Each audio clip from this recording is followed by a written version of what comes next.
जय जगन्नाथ सांग मैंने आज आम पुणी गोटे नुआ रेसिपी बनैबा मेथी चिकेन। फास्ट आम चिकेन को लुण हलदी लंका गुंड देकी सोरसा तेल देकी भाजीदबा। भाजिक मु काटिक रखीदे अलरेडी। तापर आम गोटे पैन टे नवा। पैन रे आम तेल टिके नवा, अल्प तेल नवा, मैंने आम अल्प तेल ही बनिया सब जिन जाऊँ। मो पाखापाखि हाफ केजी चिकेन मु नहीं से गोटे बिड़ा मेथी शाग गोटे बिड़ा नहीं मीडियम गोटे मीडियम पियाज भी मुझे तापर आम पकईदबा गरम मसला गोटा गरम मसला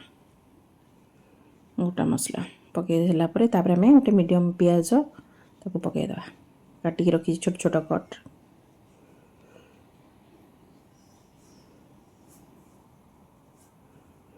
पियाज भाजी हो सारा पर आम से अदा रसुण जीरा धनिया शुखिला लंका आ गोटे छोट पियाज ताकू पेस्ट करके मु रखी ताकू 3 चम्मच 4 चम्मच मुझे देदबा।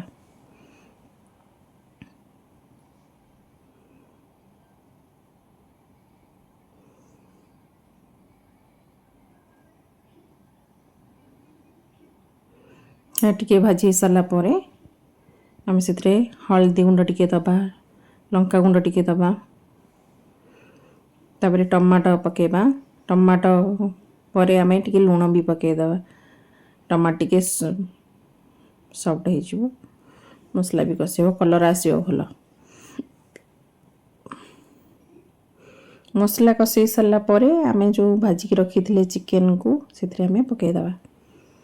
चिकेन भलसे कषि सारा पाखापाखि 70% हो सारा आम मेथी को काटिक रखी छोट छोट पूरा चुना चुना करके पकईदबा।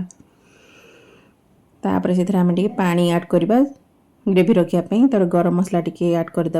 आमर रेडी है गरमा गरम मेथी चिकेन।